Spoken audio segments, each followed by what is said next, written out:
તો મંગળ દોષ શું છે? કેમ કે મંગળવાળી વ્યક્તિ હોય ને એને તો સૌથી પહેલા એમ જ હોય કે લગ્ન થશે કે નહીં થાય. કેમ કે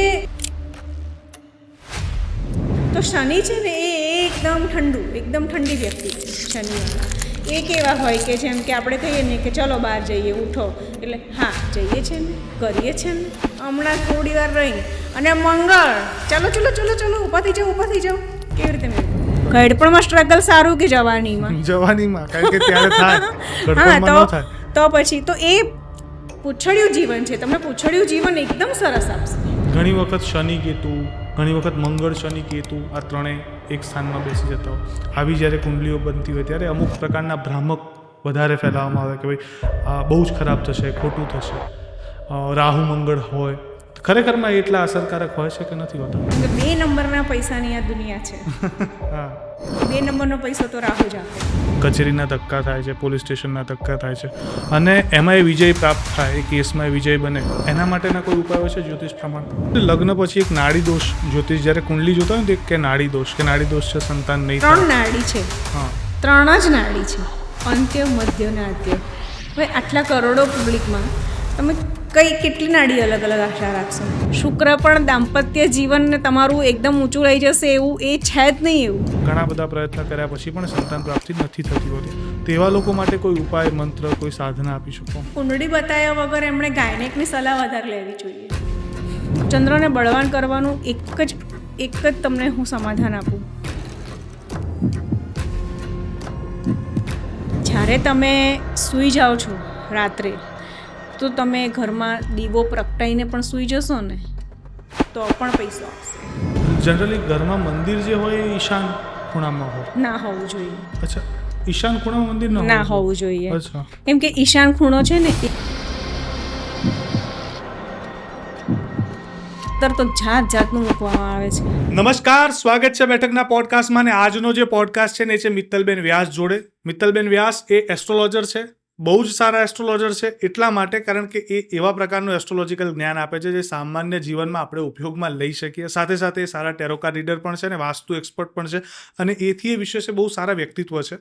એટલા માટે કારણ કે આજે જ્યોતિષ શાસ્ત્રની અંદર ઘણા એવા જ્યોતિષાચાર્યો હોય છે કે જે લોકો એમના જ્ઞાન થકી ઉપાયો અને ઉપચાર તો આપતા હોય છે, પરંતુ જ્યારે ઉપાય કે ઉપચાર કરવા જઈએ તો મોંઘાદાટ અને ખર્ચાળ લાગતા હોય છે અને સામાન્ય વ્યક્તિ કદાચ એ અફોર્ડ કરી અને કરી શકે નહીં એવું જણાતું હોય છે. પણ મિત્તલબેન બહુ જ સરળ રીતે આપણને એવા ઉપચારને ઉપાયો અને જ્યોતિષની સાચી અને સચોટ સમજણ આપવાના છે કે જે દરેક વ્યક્તિ એના જીવનમાં લઈ શકે અને એનાથી એ પ્રગતિ પામી શકે.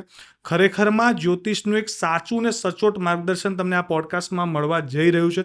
તો પોડકાસ્ટ ચોક્કસપણે જોજો, ખાસ કરીને એવા બહેનો, એવી મહિલાઓ કે જેમને એમના ભવિષ્યની ચિંતા, એમના બાળકોની ચિંતા, એમના પતિની ચિંતા વધારે રહેતી હોય, એમના માટે આ પોડકાસ્ટ એન્ડ સુધી જોવો ખાસ જરૂરી છે.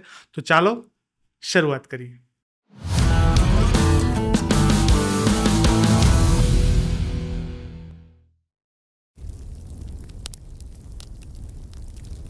નમસ્કાર મેમ, સ્વાગત છે બેઠકના પોડકાસ્ટમાં. સૌથી પહેલાં તો કેમ છો? બસ એકદમ મજામાં. થેન્ક યુ સો મચ કે તમે આજે મારી સાથે પોડકાસ્ટ કરી રહ્યા છો. બહુ લાંબા સમયથી ઈચ્છા હતી તમારી સાથે એક પોડકાસ્ટ કરવાનો. એનું કારણ એવું છે કે મેં જ્યોતિષ વિષય ઉપર, વાસ્તુ વિષય ઉપર ઘણા પોડકાસ્ટ કર્યા છે અત્યાર સુધીમાં, પણ તમે જે રીતના જે જ્યોતિષની સમજ લઈને આવો છો એક અલગ પ્રકારનો અભિગમ છે અને બહુ જ એક સામાન્ય માણસને બહુ સરળતાથી સમજાય ને એવી વાત હોય છે. ઘણા બધા પ્રશ્નો છે પણ આપણે શરૂઆત ત્યાંથી કરીએ ને કે સૌથી પહેલાં જે કહેવાય ને કે જ્યોતિષ માટેના સૌથી મૂળ અને લોકોને વધારે બીવડાવતા મુદ્દાઓ. સૌથી પહેલા મંગળ. હા, તો મંગળ દોષ શું છે? કેમ કે મંગળવાળી વ્યક્તિ હોય ને એને તો સૌથી પહેલા એમ જ હોય કે લગ્ન થશે કે નહીં થાય. કેમ કે મોસ્ટલી બધા એમ પૂછે મને મંગળ છે. મારી પાસે જે કોઈ લોકો આવે ને એ લોકો એમ પૂછે કે મને મંગળ છે. હા ભાઈ, તને મંગળ છે, પણ મંગળ નડતો નથી, પણ મંગળ ઉર્જાવાન છે. એટલે આપણે સમજીએ કે ભાઈ સામેલી વ્યક્તિ એટલે કે જે પણ માણસ આવ્યું છે એને મંગળ છે. હવે મંગળ છે એવું કઈ રીતે ખબર પડે? તો સૌથી પહેલાં તો જ્યારે મંગળ હોય ને ત્યારે કહેવાય છે ને કે પુત્ર પારણામાં અને વહુ બારણામાં. એવી રીતે જ્યારે તોફાની હોય બાળક, પડ્યું જ હોય, નાનું હોય ને ત્યારે પડ્યું જ હોય ને માથામાં વાગ્યું જ હોય તો સમજી લેવાનું મંગળ છે જ. કેમ કે એને માથામાં વાગ્યું જ હોય તો એને મંગળ હોય એટલે એને ઉર્જા બહુ હોય. એટલે એને એક એનર્જેટિક બાળક કહેવાય, અને એ મોટું થાય પછી પણ એનામાં એનર્જી હોય. હવે એટલે એને મંગળ હોય ને એટલે સામે મંગળવાળી છોકરી જોઈએ, કેમ કે એનામાં પણ તો એનર્જી જોઈએ અને સાચવવાની. જ્યારે એક એનર્જીવાન વ્યક્તિ છે તો સામે પણ એવી એનર્જીવાન વ્યક્તિ હશે તો બંને એકબીજાને સમજી શકશે. જેમ કે મોસ્ટલી મંગળ અને શનિવાળાના લગ્ન કરાવી દેવામાં આવે છે. તો શનિ છે ને એ એકદમ ઠંડી વ્યક્તિ છે. શનિવાળા એ કેવા હોય કે જેમ કે આપણે કહીએ ને કે ચલો બહાર જઈએ, ઉઠો એટલે હા જઈએ છે ને, કરીએ છે ને, હમણાં થોડી વાર રહીને.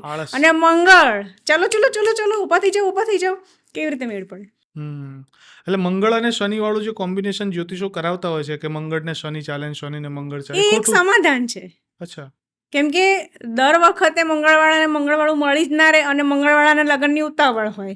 કેમ કે એને એક એવું ડરામણું એને આપી દીધું છે કે મંગળ છે ને એટલે લગ્ન જલ્દી નહીં થાય. એટલે એને એમ થાય કે હવે શનિવાળી તો શનિવાળી પણ લાવો. પણ આ ખરેખરમાં સાચું છે કે મંગળવારના લગ્ન મોડા થતા હોય છે? ના, એવું કશું નથી હોતું. મને પોતાને મંગળ છે અને મેં બહુ નાની ઉંમરમાં લગ્ન કરી લીધા, તો એવું કશું નથી હોતું કે ઘણા બધા મંગળવાળાના નાની ઉંમરમાં લગ્ન થઈ જતા હોય છે. ડિપેન્ડ કે કયા ભાવમાં છે. જો એ પ્રથમ ભાવમાં છે અને સ્વગૃહી છે કે વૃશ્ચિકનો છે અથવા તો મેષનો છે, રૂચક યોગ બનાવે છે તો બેસ્ટ છે. મંગળવાળા તો મિલિટરીમાં જાય, સેનામાં જાય, પોલીસમાં હોય. મોસ્ટલી અધિકારી તમે જોજો મંગળવાળા હશે, કેમ કે સાહસ અને હિંમતનો કારક છે. અને શરીરમાં જે પણ આપણો ઓક્સિજન છે એ બધું મંગળ છે. તો મંગળવાળાને તો તમે જોજો એનામાં એટલી બધી એનર્જી ભરી હશે ને કે મોટે ભાગે મિલિટરીમાં મોટા હોદ્દા ઉપર મેં મંગળવાળાને જોયા છે. અચ્છા. એનો મંગળ પાવરફુલ હોય. આની સાથે સાથે ખબર છે લગ્ન પછી એક નાડી દોષ જ્યોતિષ જ્યારે કુંડલી જોતા હોય ને કે નાડી દોષ છે, સંતાન નહીં થાય. 3 નાડી છે. 3 જ નાડી છે, અંત્ય, મધ્ય ને આદ્ય. હવે આટલા કરોડો પબ્લિકમાં તમે કેટલી નાડી અલગ અલગ આશા રાખશો? બને જ નહીં. બને તો નાડી એક હોય ને એવાને મેં કેટલાય છોકરા થતા જોયા છે. કેમ કે બાળકને નાડીને કોઈ લેવા દેવા નથી. હું તમને એક દાખલો આપું કે મારી પાસે એક બેન આવેલા. એ બેને મને એવું કીધું કે પહેલાં તો રોયા, સખત રોયા. મેં કીધું બેન તમે શાંત થઈ જાઓ. પણ એ બોલી શકે નહીં એવી પરિસ્થિતિમાં હતા. એમણે કોઈએ એવું ભરાઈ દીધું હતું કે એમના ગર્ભાશયમાં તલ છે અને એ તલ છે એના લીધે એમને બાળક નહીં થાય અને નાડી દોષ છે એમને, એટલે એની વિધિ કરવી પડશે. અને આ વિધિ એ જ કરી શકે, બીજું કોઈ ના કરી શકે. બરાબર? એટલે મેં કીધું બેન પહેલાં તો તમે શાંત થઈ જાઓ ને મને બધી વાત કરો. મેં કીધું એ બેનને મેં શાંત પાડ્યા, સમજાયા. પછી મેં કીધું બેન તમારે એક બેન નહીં, તમે એ છોકરાઓને મારીને ઘરની બહાર કાઢશો, બહાર જતા રહો એટલા છોકરા તમારે થવાના છે. એ બેનને વિશ્વાસ ના આવ્યો મારા પર, પણ છતાં પણ મેં આશ્વાસન આપ્યું એમને. અને મેં કીધું કોઈ વિધિની જરૂર નથી, કશાની જરૂર નથી, સરસ તમને છોકરા થવાના છે.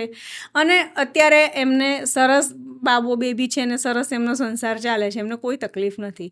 કેમ કે નાડી દોષ એ એક જ નાડી બંનેની હોવી એને દોષ માનવામાં આવે છે અને એના 8 ગુણ માનવામાં આવે છે. પણ સૌથી પહેલાં તો હું એવું માનું છું કે જન્માક્ષર મેળવવામાં આપણે જો ગુણને મહત્ત્વ ન આપીએ તો સારું. કેમ કે રાજા રામચંદ્ર અને સીતાજીને 36માંથી 36 ગુણ હતા, પણ છતાં પણ એમણે લગ્ન જીવન, દાંપત્ય જીવન તો ભોગવ્યું જ નથી. તો આપણે ગુણને મહત્ત્વ ન આપીએ અને એવા કોઈ ભાવને મહત્ત્વ આપીએ કે જે સપોર્ટિવ હોય, કે એકબીજાને સપોર્ટ રહે, એકબીજાને સમજી શકે, એવા કોઈ ભાવ હોય, એવા કોઈ ગુણ હોય તો એને મહત્ત્વ આપીએ તો વધારે સારું. તો હું નાડી દોષમાં માનતી નથી. અને નાડી દોષ 3 જ નાડી હોવાથી બધાની એક જ નાડી આવે એ બહુ સાહજિક વાત છે. એટલે લગભગ દર 3જા વ્યક્તિ જોડે તમારો નાડી દોષ થાય જ, સાહજિક વાત છે. અચ્છા, પણ આને સિવાય એક બીજો દોષ કહેવાય છે કાલ સર્પ દોષ. આના ઉપર તો લગભગ ભયંકર જ્યોતિષો બીવડાવતા હોય છે. આ ખરેખરમાં કઈ રીતના કામ કરે છે અને આના ઉપાય હોય છે કે ખરેખરમાં આવો દોષ જેવું કંઈ છે નહીં, કોઈ ખરાબ અસરો આપતું નથી કે આપે છે, એ સમજવું છે.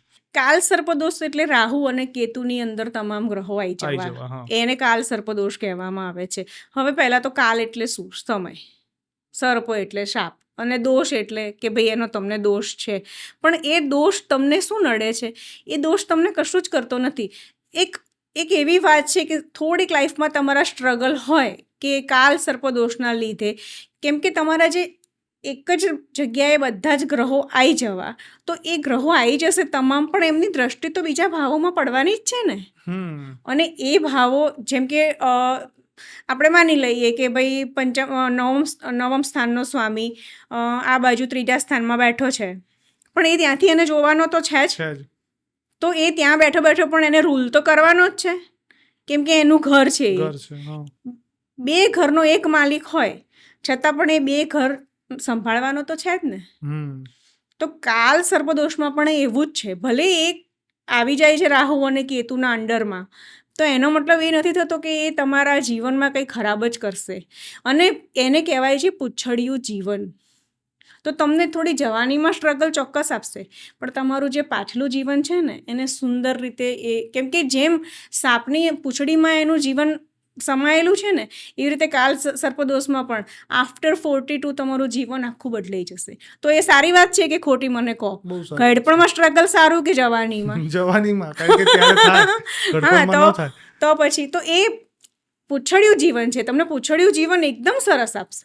અચ્છા, પણ આ જે તમે કીધું કાલ સર્પદોષની વિધિઓ કરાવવામાં આવે, નાડી દોષની વિધિઓ કરાવવામાં આવે, આ બધા જે દોષ છે ને વિધિઓ ખરેખરમાં અસરકારક છે ખરી જ્યોતિષશાસ્ત્રમાં? તમને રસી કેટલી અસર કરે? સ્વાભાવિક છે, જ્યારે હું નાનો હતો ત્યારે ઘણી બધી રસીઓ લીધી છે, ધેન આફ્ટર એ પ્રમાણેની બીમારીઓ મને નથી થઈ, તો કદાચ એ અસરકારક છે, પણ એ પહેલા લીધેલી હોય તો. પણ બધી રસી તો એવી નથી ને કે જેની તમને હજી સુધી એની અસર હોય. ના, સ્વાભાવિક તો એ વર્ષ જેવી રહે. તો કોઈ પણ વિધિ તમે કરાવી તો એની અસર બહુ તો તમારી જે 2-5 મહિના કે 6 મહિના કે વર્ષ સુધી તમને અસર કરે. કે તમને કોઈ વિધિ કરાવવાથી કે તમને કંઈ કરવાથી લાઈફ ટાઈમ સુધી તમને એની ગેરંટી તો મળતી નથી. તમે જન્મથી લઈને આવ્યા છો ને, તમે જે પણ તમારા જે 12th હાઉસ છે એ તમે જન્મથી લઈને આવ્યા છો, તો એને તમે ફેરફાર કેવી રીતે? ચલો માની લો તમે મંગળની વિધિ કરાવી, ઘણા બધા કરાવે છે મંગળની વિધિ, તો મંગળ ખસીને પ્રથમ ભાવમાંથી બીજા ભાવમાં આવી જવાનો છે? ના, હવે તો ભાવ થોડો બદલવાનો છે. મંગળ થોડી ચાલવાનો છે. ના, તો એ કઈ રીતે બદલાશે? તો એ તો એનો જે સ્વભાવ છે એ નથી જ બદલાવાનો. વિધિ કરાવો, ગમે તે કરાવો. કાલ સર્પદોષની વિધિ કરાવી તમે, તો રાહુ કેતુમાં જેટલા પણ પ્લાનેટ છે એ બધા ખસીને આ બાજુ આવી જશે? ના આવે. એ ના આવે ને. તો પછી તમે વિધિ કરાવી અને તમે એવું માની લીધું કે મારો કાલ સર્પદોષ મટી ગયો, એવું કઈ રીતે બને?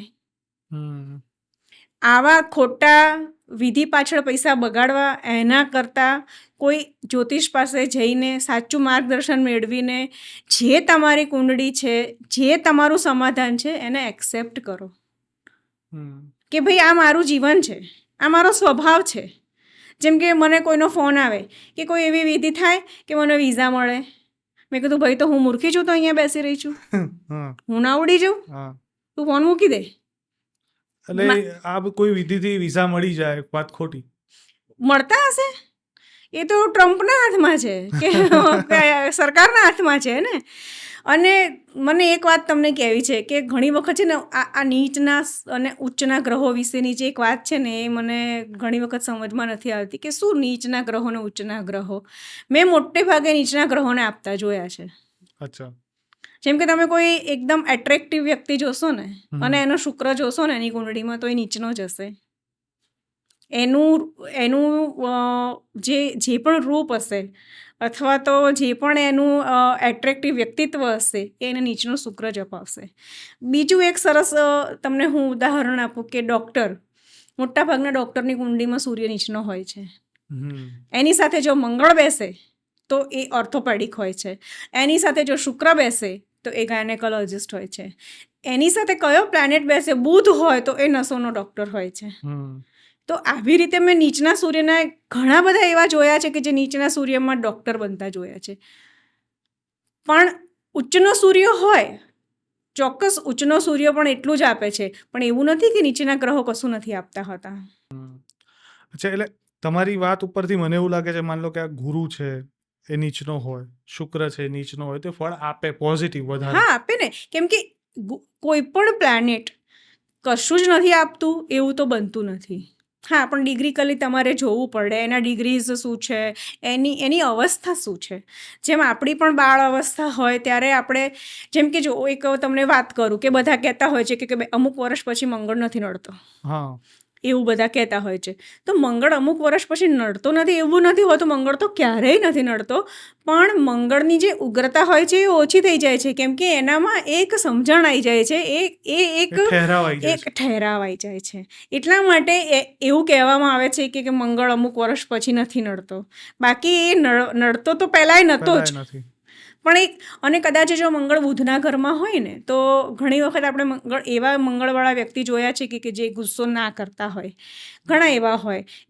એ જો સારો એસ્ટ્રોલોજર હોય તો એ જાતે નક્કી કરી શકે કે ભાઈ આ વ્યક્તિનો મંગળ આટલો હોવા છતાં પણ આનામાં ગુસ્સો નથી, તો બુધના ઘરનો મંગળ હોય. તો બુધ શું છે? બાળપણ છે.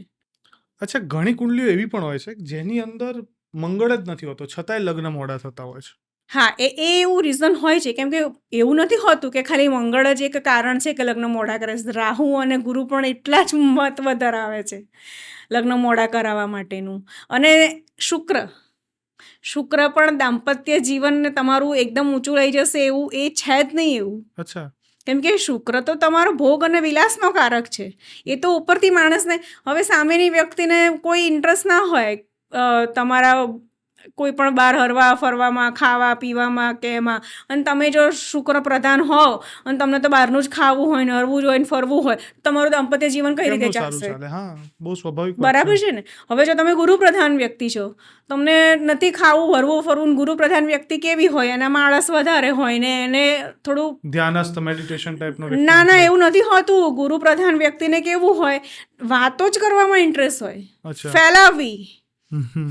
એનામાં પાણીનો ભરાવો બહુ હોય. ગુરુ એટલે વહેવું, એટલે બસ એને વાતો કરવી, કોઈ જોડે બેસીને વાતો કરવાવાળી વ્યક્તિ હોય તો એને એવી જ રીતે ટેવ હોય, તો હવે એને તમે શુક્ર પ્રધાન માણસ જોડે પરણાવી દો તો એને ના મેળ આવે.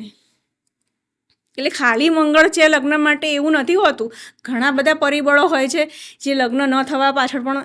ગુરુ પણ એક તો એક મોડા લગ્નનો કારક છે ને, કેમ કે ગુરુ એ ઘરડો ગ્રહ પણ માનવામાં આવે છે. શનિ પણ મોડા લગ્ન કરવા પાછળનું એક મોટું પરિબળ ધરાવે છે, કેમ કે શનિ એ સ્વાર્થ છે. અને શનિ પણ સૌથી વધારે જો કોઈ પ્લાનેટ તમને મેડિટેશન અને તમને ભગવાન પાછળ લઈ જતો હોય તો ગ્રહ છે શનિ. અચ્છા. આધ્યાત્મિકતામાં તમને કોઈ પણ ગ્રહ લઈ જાય તો એ છે શનિ અને રાહુ. આ એક બહુ મોટું મિથ છે કે ગુરુવાળા વ્યક્તિ જ એ ભગવાનનું નામ લે.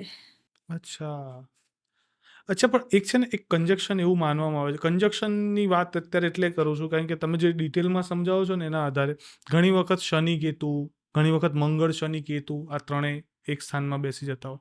આવી જ્યારે કુંડલીઓ બનતી હોય ત્યારે અમુક પ્રકારના ભ્રામક વધારે ફેલાવવામાં આવે કે ભાઈ આ બહુ જ ખરાબ થશે, ખોટું થશે.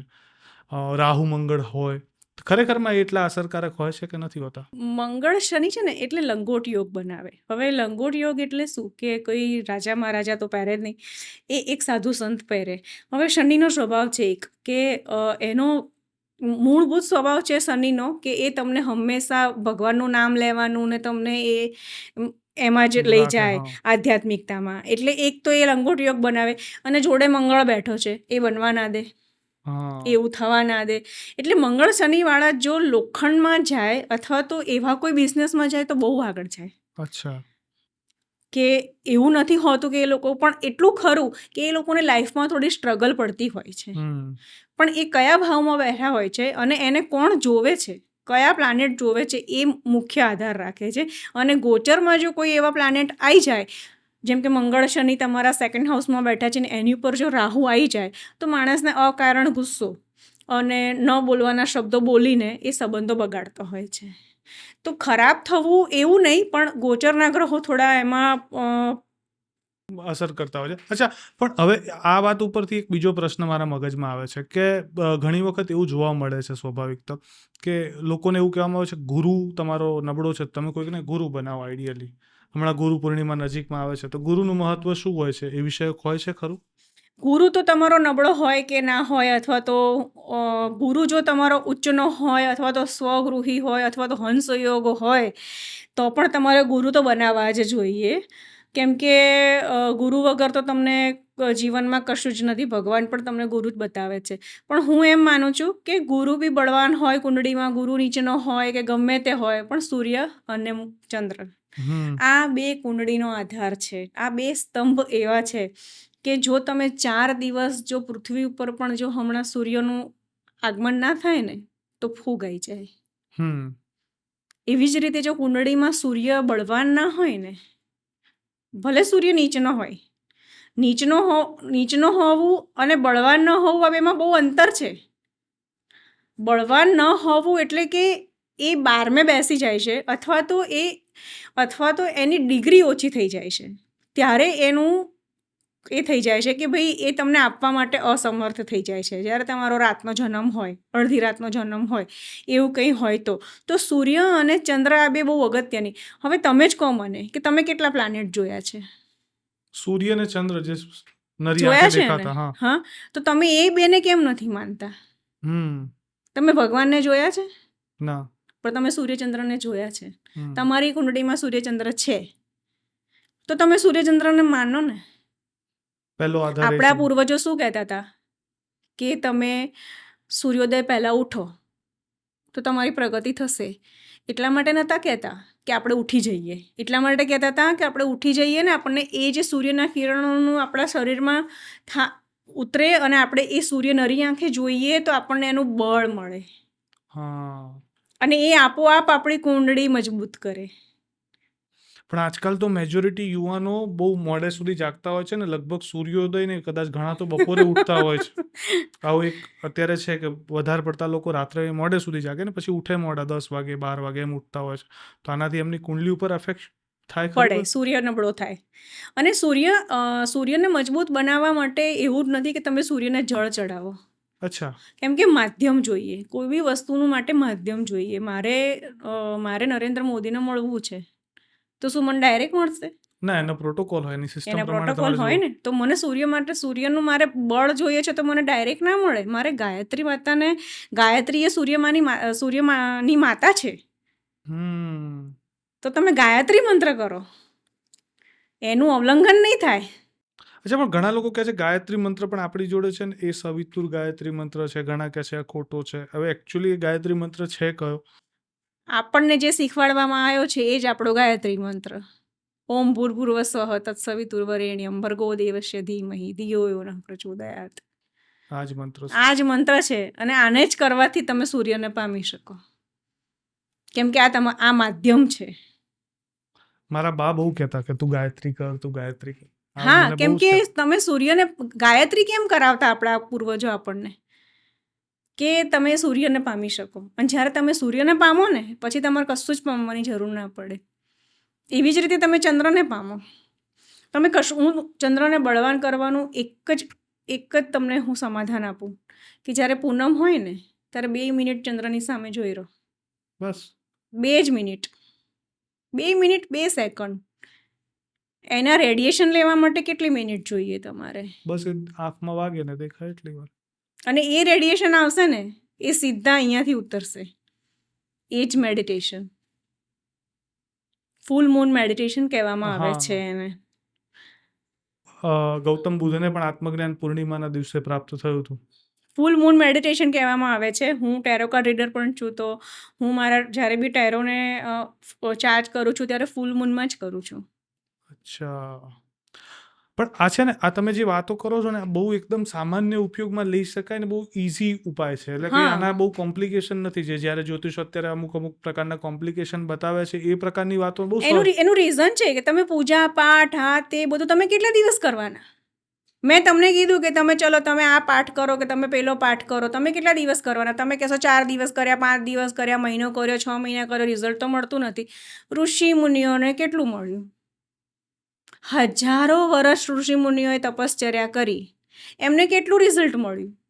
અને શેના માટે કરી એમણે? આત્મજ્ઞાન માટે જ ને. એમને તો કંઈ જોઈતું પણ નહોતું. આપણે તો જોઈએ છે. એમને તો કંઈ જોઈતું પણ નહોતું, છતાં એમને નથી મળ્યું ને આપણને મળી જશે 6 મહિના પાઠ કરીને. અને ચલો તમે એ બી કર્યું, કંઈ વાંધો નથી. પણ જો તમે ગીતા વાંચો ને તો ભગવાને કીધું છે અર્જુનને, તો ભગવાને કીધું ને અર્જુનને કે તું પૂજા પાઠ કર, મને અગરબત્તી કર, મારા પગે પડ. તારે યુદ્ધ કરવાની શી જરૂર છે, હું કરી દઈશ, હું કરી દઈશ. હું સુદર્શન ફેરવી દઈશ, ચલ ને તું બેસી જા રથમાં. ભગવાને કીધું છે કે ભાઈ તારો જન્મ કર્મ કરવા થયો છે તો તું કર્મ કર ને, ભક્તિ કરવા જ્યારે થશે ત્યારે ભક્તિ કરજે. એટલે આપણો જન્મ તો કર્મ કરવા થયો છે. હવે જે માને છોકરું આવ્યું છે એનું કર્મ છે ધવડાવવાનું. હવે એ ધવડાવવાનું મૂકીને અગરબત્તી કરવા બેસી જશે ને બાળક રોશે. તો તમે જે કર્મ કરવા આવ્યા છો એ કર્મ પતાવો. એ નથી કરવું તો ઉપરથી પૈસો પડવાનો નથી. ગુરુચંદ્રનો ગજકેસરી યોગ છે મારે, મને પૈસો આવવાનો છે. મેજોરિટી આવી જ કહેતા હોય છે કે. અને હવે કેવું છે ખબર છે કે ડૉક્ટર પાસે જઈએ ને આપણે તો ડૉક્ટરને ખબર છે કે આ ભાઈ મેટાસિન તો લઈને જ આવ્યા હશે, ડોલો તો લઈને જ આવ્યા હશે. હવે ડૉક્ટરને ખબર પડી ગઈ છે. એવી રીતે અમારી પાસે પણ બધા આવે ને એમને એ મેડમ મારે તો ગુરુ બહુ બળવાન છે, મેડમ મારે તો 9 પંચમ થાય છે. અરે ભાઈ તારે સૂર્ય ને ચંદ્ર તો જો તારી કુંડળીમાં. મેજોરિટી પ્રાય ગ્રહો તમારા સૂર્ય અને ચંદ્ર છે, એના આધારે આખી કુંડલી લગભગ નિર્ભર કરે. તમારી વાત ઉપર એવું લાગે છે નિર્ભર કરે છે, કેમ કે એ 2 પ્લાનેટ હયાત છે. તમે જોઈ શકો છો, બીજા પ્લાનેટને તો તમે જોઈ જ નથી શકતા.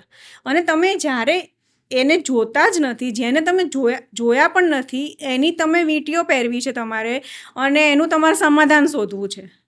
અચ્છા, આ રત્નો અસરકારક હોય છે ખરા? રત્નો અસર કરે. જેમ કે તમે જ્યારે તડકામાં નીકળો તમે બ્લેક કપડાં પહેરીને નીકળો તો તમને ગરમી બહુ લાગે, કેમ કે સૂર્ય એને એટ્રેક્ટ કરે. એટલે જ્યારે તમે ગુરુ પહેરો ને ત્યારે એ તમને રેડિયેશન એના પ્રાપ્ત થાય, તો એ તમારા બોડીમાં એના રેડિયેશન ફરતા થાય તો એ તમને સમાધાન ચોક્કસ મળે.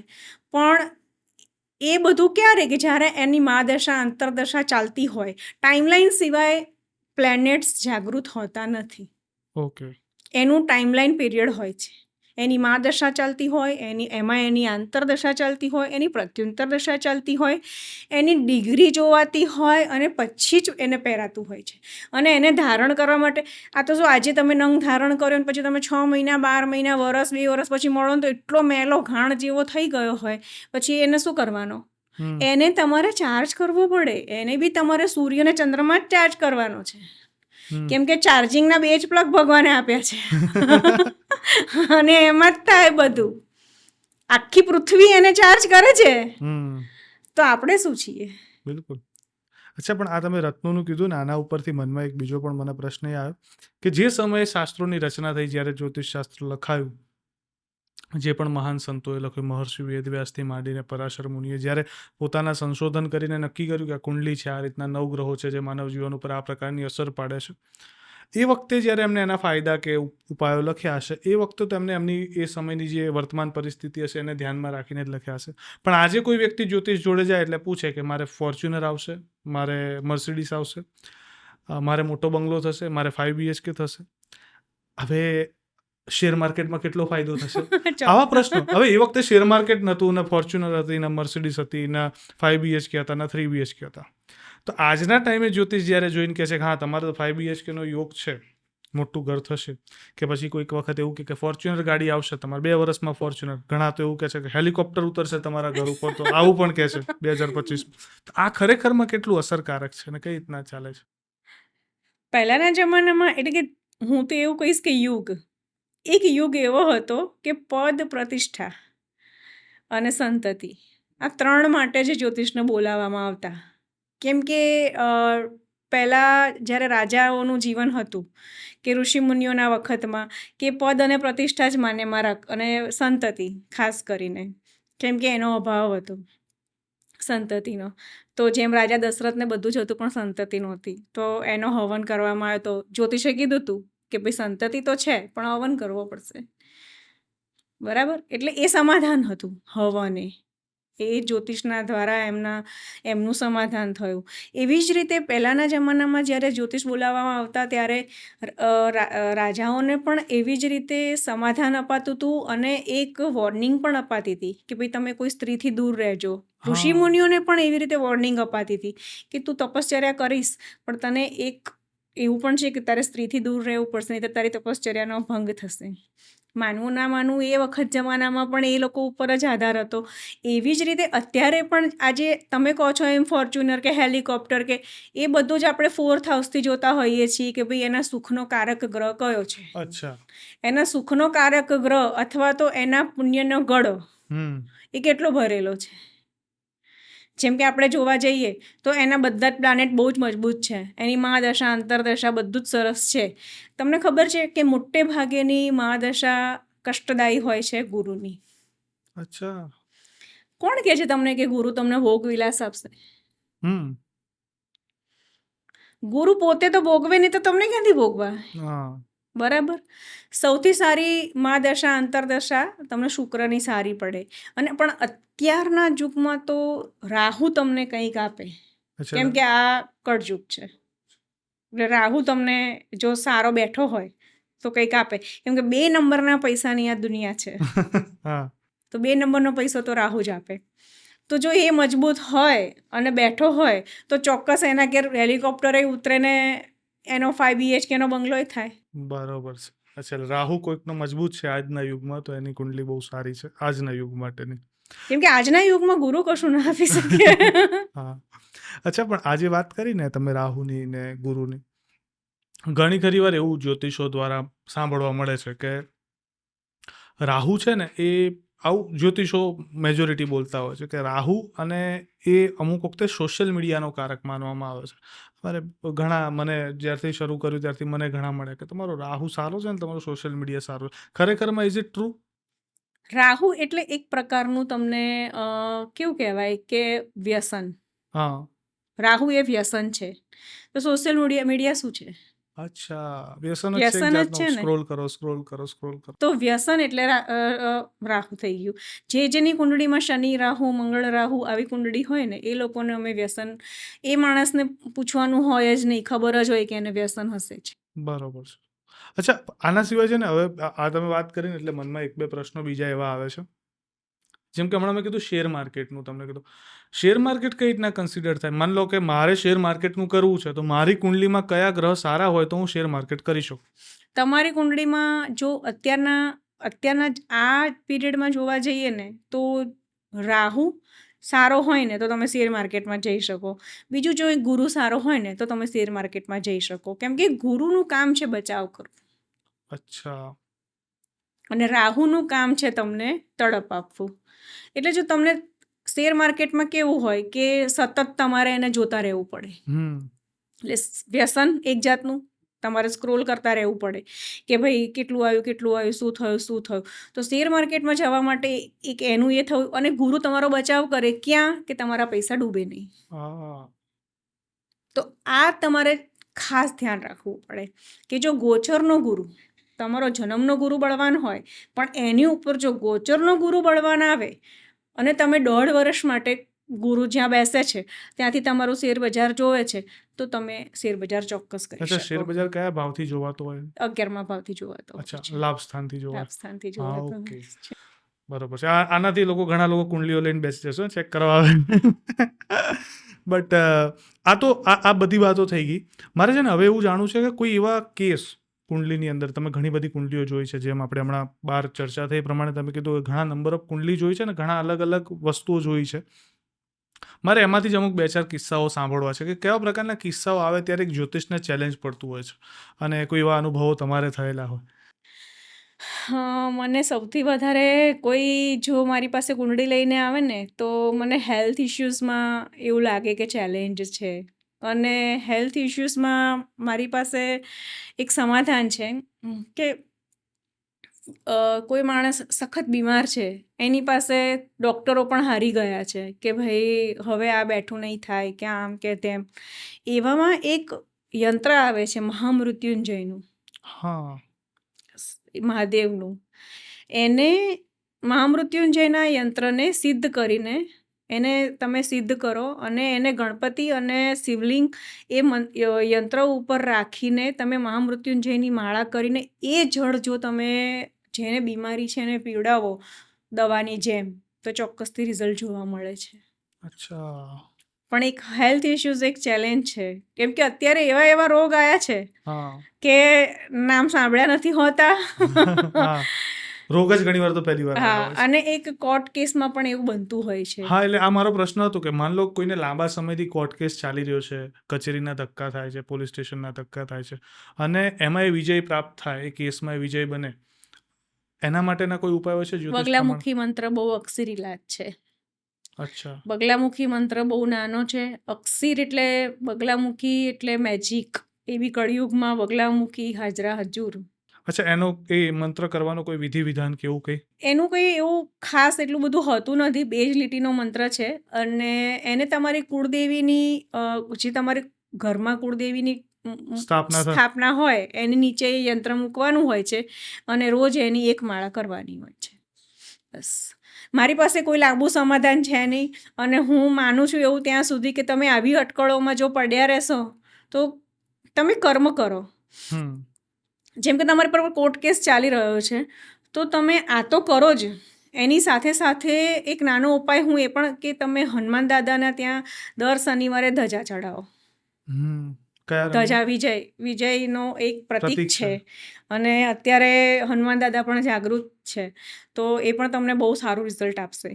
પણ એની સાથે સાથે તમે જ્યારે જે પણ તમારી જોડે કોર્ટ કેસ થયો છે ને, એની પાછળનું કર્મ તમારું શું છે હા એ પણ જુઓ, અને એની પાછળ દોડો. બેસી રહેવાથી અને ખાલી ન પ્રયત્ન કરવાથી કશું જ નહીં કશું જ થાય. નહીં થાય. અચ્છા, એક પ્રશ્ન આજના લોકોને એ પણ છે, ઘણા લોકોને સંતાન પ્રાપ્તિ નથી, અને ઘણા બધા પ્રયત્ન કર્યા પછી પણ સંતાન પ્રાપ્તિ નથી થતી હોતી. તેવા લોકો માટે કોઈ ઉપાય, મંત્ર, કોઈ સાધના આપી શકો? મને આ વાત ઉપર મારી પાસે એક બેન આવ્યા હતા. હવે એમનો છોકરો હતો 44 યર્સનો. હવે અને એમણે જે છોકરી જોતા હતા વહુ, એ હતી 40 વર્ષની. તો એમણે, કેમ કે અત્યારે બધા લગ્ન મોડા કરે છે, મોડા કરે છે. હા બરાબર. હવે તો મને એવું લાગે છે કે કુંડળી બતાવ્યા વગર એમણે ગાયનેકની સલાહ વધારે લેવી જોઈએ, કેમ કે 40 વર્ષે તો પછી કુંડળી શું કામ આવે? હા સ્વાભાવિક છે. 40 વર્ષે તો પછી જો કદાચ છોકરીને મેનોપોઝ ના આવ્યો હોય તો સારું કહેવાય, તો સંતાન થવાના શકે. પરિબળો વધારે. આ બહુ સચોટ વાત છે, કેમ કે એમાં પછી એસ્ટ્રોલોજર કશું જ ના કરી શકે, કોઈ વિધિ કશું જ ના કરી શકે, નાડી દોષ કશું જ ના કરી શકે. પણ માન લો કોઈને નાની ઉંમરમાંથી જ ઘણા લોકોને આ પ્રશ્ન હા, ચાલુ તો થતા હોય તો? એ સંતાન ના થવા પાછળ ઘણા નક્ષત્ર જ એવા છે કે એ નક્ષત્ર અને બાલ ગોપાલ યંત્ર આવે છે, અને અમે બનાવતા હોઈએ છીએ યંત્ર, અને એની વિધિ વિધાન સાથે એ યંત્રને રાખીને જો કરવામાં આવે, એની પ્રોપર જે પણ અમે લોકો વિધિ બતાવતા હોઈએ છીએ, એ નક્ષત્ર દરમિયાન જો 2 માણસ મળે તો ચોક્કસ સંતાન થતું હોય છે. ઓકે. અચ્છા, આ સિવાય હજી એક બીજો પ્રશ્ન એવો છે, જે અત્યારના બહુ કરંટ પ્રશ્નો હું પૂછી રહ્યો છું. કોઈને લાંબા સમયથી પૈસા નથી આવતા કે પૈસા ટકતા જ નથી, એવો કોઈ ઉપાય બતાવો કે બહુ જલ્દી પૈસા આવે અને ફટાફટ ફ્લોમાં પૈસા આવે ને ટકે પણ ખરા? સૌથી પહેલાં તો પૈસા આવવા માટે છે ને ઘરની લક્ષ્મી, હમ ઘરની અંદર તમે જે પણ કંઈ કરો છો ને, તમારા ઘરની 4 દિવારની અંદર, તમારા ઘરમાં ક્યારેય પણ એવું બને છે કે તમારા ઘરની અંદર કે તમે એવા કોઈ ઉપાય કરો છો કે જે તમારા ઘરની અંદર, જેમ કે અગ્નિ છે ને, ફાયર, એ એક જ એવી વસ્તુ છે કે જેને ગુરુત્વાકર્ષણ બળ લાગતું નથી, એ ઉપર જાય છે. તો હંમેશા દિવસમાં 2 વખત અથવા તો આખા દિવસમાં 1 વખત તમારા ઘરમાં દીવો થવો જ જોઈએ. એટલા માટે નહીં કે આપણા શાસ્ત્રોમાં લખ્યું છે, એટલા માટે કેમ કે એ વિજ્ઞાનની વિરુદ્ધ જાય છે. એટલા માટે ફાયર એલિમેન્ટ એક જ વસ્તુ એવી છે કે જે પૈસો ઘરમાં લાવશે. જ્યારે તમે સૂઈ જાઓ છો રાત્રે, તો તમે ઘરમાં દીવો પ્રગટાઈને પણ સૂઈ જશો ને તો પણ પૈસો આવશે. એ સિવાય શરદ પૂર્ણિમા એટલે એને કોજાગરી પૂનમ પણ કહેવામાં આવે છે. હવે કોજાગરી પૂનમ એટલે માં લક્ષ્મીનો જન્મદિવસ પણ કહેવામાં આવે છે, અને માં લક્ષ્મીના જન્મદિવસે તમે 2 દીવા તમે ઘરની બહાર અને 2 દીવા તમે મંદિરમાં, એટલે ટોટલ 4 દીવા, અને દીવો હંમેશા તલના તેલનો જ હોવો જોઈએ, ઘીનો નહીં. આ દીવા કરવાથી જ્યારે રાત્રે માં લક્ષ્મી ફરવા નીકળે છે ત્યારે એના મોઢામાંથી એવો શબ્દ નીકળે છે, એકો જાગૃતિ, એટલે કે કોણ જાગે છે અને એને દીવો દેખાય છે તો એ ચોક્કસ તમારા ઘરે આગમન કરે છે. અચ્છા, આ તો બહુ મજાની વાત કીધી, પણ હવે છે ને એક પ્રશ્ન એ પણ થયો મને. તમે કીધું અગ્નિમાં અગ્નિ પ્રગટાવવો જોઈએ, એટલે અગ્નિ કોણમાં? જનરલી ઘરમાં મંદિર જે હોય એ ઈશાન ખૂણામાં હોય. ના હોવું જોઈએ. અચ્છા, ઈશાન ખૂણામાં મંદિર ના ન હોવું જોઈએ. અચ્છા. કેમ કે ઈશાન ખૂણો છે ને એ બહુ પવિત્ર માનવામાં આવે છે. જ્યારે મંદિરની અંદર તો જાત જાતનું મૂકવામાં આવે છે. કોકે આપ્યું મંદિરમાં, અને કેટલી જાતની તો મૂર્તિઓ હોય, એક જ ભગવાન જેને તમે માનો છો એ. તો ઈશાનની અંદર માત્ર એક ભગવાન મૂકી શકાય? ઈશાનની અંદર તમે ગણપતિ રાખો, ઓકે, શિવ પરિવાર રાખો, એ એક જ ભગવાન એવા છે કે જેમનો પરિવાર પૂજાય છે. હા, આટલા બધા ભગવાનમાં શિવ સિવાય કોઈનો પરિવાર પૂજાતો નથી. તો શિવ પરિવાર ઈશાન ખૂણામાં રાખી શકાય, અથવા તો તમે ઓમ રાખી શકો, એ બેસ્ટ છે. ઓમ છે, ગણપતિ છે. પણ એ સિવાય તમારો ઈશાન ખૂણો જેટલો ક્લીન અને નીટ અને એકદમ સુંદર હશે ને, એટલું જ તમારું જે માઇન્ડ હશે ને એકદમ નીટ, અને તમારા વિચારો એકદમ શુદ્ધ. જ્યારે તમે ઘરની અંદર તમારા ઈશાન ખૂણામાં એકદમ નીટ ક્લીન ઓમ હશે ખાલી, અને જો તમે અપસેટ હશો ને તમને કંઈ જ વિચાર નથી આવતા, તમને એમ થાય છે કે બહુ જ અપસેટ છીએ અને કંઈ મળતું નથી, શું કરવું, ત્યાં બેસી જાઓ. અચ્છા, તમને ભગવાન ત્યાં રસ્તો બતાવી દેશે.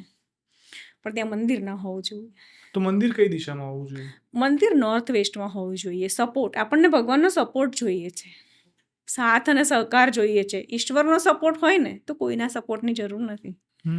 જ્યારે એનો સપોર્ટ મળી રહે તો પછી, એટલે નોર્થ વેસ્ટ એ આપણને ત્યાં ભગવાન રાખવાથી કોઈ પ્રોબ્લેમ થતો નથી. અને ભગવાનને તમે રાખો છો ત્યાર પછી છે ને લોકો શું કરે છે કે ચૂંદડી ને કપડું ને આ ને તે ને પછી બધું એકદમ મેશી કરી નાખે છે ને, એટલે એટલા માટે નથી રખાતા ઈશાન ખૂણામાં. ઓકે, અચ્છા. અધરવાઇઝ તમે જો ભગવાનને પ્રોપર એક પરિવાર પૂજતા હોય કે માત્ર કોઈ એક દેવ પૂજતા હોય, તમે ઈશાનમાં રાખી શકો. તો પણ ત્યાં તમે પછી ફાયર એલિમેન્ટ તો લાવવાના ને. હા, ત્યાં તમે દીવાબત્તી તો કરવાના ને. ધેટ્સ વાય ના રાખવા જોઈએ. અને તમે અખંડ દીવો બી તો કરવાના ને.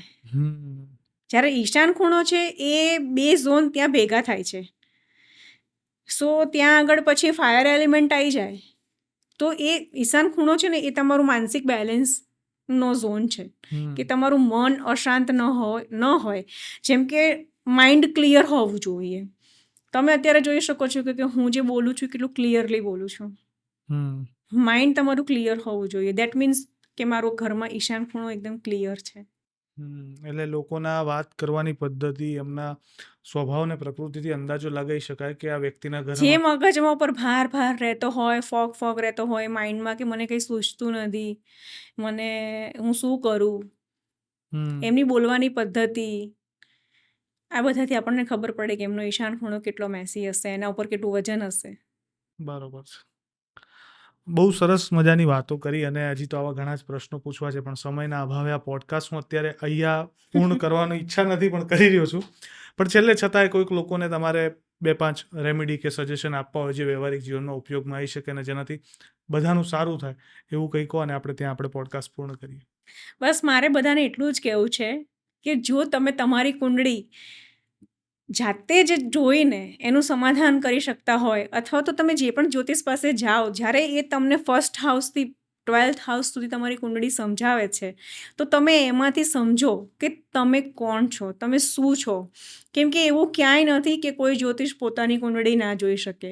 પોતાની કુંડળી જોવી જોઈએ. હું જેમ કે તમને કહું છું, અને જેવી રીતે 1st હાઉસથી 12th હાઉસ સુધીની સમજાવવામાંથી તમને જો એવા કોઈ વિધિ વિધાનથી કે રાતોરાત તમે પૈસાવાળા બની જાઓ, કે રાતોરાત તમને કોઈ રેમેડી કે રાતોરાત તમને કોઈ સમાધાન આપીને, તો એવું કશું જ થવાનું નથી. જે તમારા કર્મ અને ભાગ્યમાં લખ્યું છે એ જ થવાનું છે. પણ આ તમે એક બહુ હમણાં વાત કરી લોકો સાથે, તો મને એક પ્રશ્ન એ થયો કે ખરેખરમાં આવું મેં પણ સાંભળ્યું છે કે જ્યોતિષે પોતાની કુંડળી ન જોવી જોઈએ. સાચું નથી આ?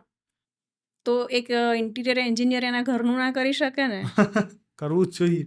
બરાબર. કોઈ ડૉક્ટર એમ કે મને મેટાસિન ઉપર વિશ્વાસ નથી, હું મેટાસિન નથી લેતો, એ ખોટું પડે. તો હું ના લઉં.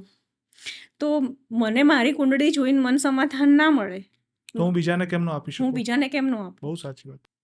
મને મારી કુંડળી જોઈને મને ખબર પડી જવી જોઈએ કે મારા જીવનમાં આ બેસ્ટ છે, અથવા તો મારા જીવનમાં આવનારા સંકટ ઉપર હું સમાધાન લાવી શકું છું, તો હું એના ઉપર પહેલાં રેમેડી કરું, અને હું જો એના ઉપર વિજય મેળવું તો હું બીજા ઉપર ચોક્કસ મેળવી શકીશ. બિલકુલ, બહુ જ સાચી વાત છે.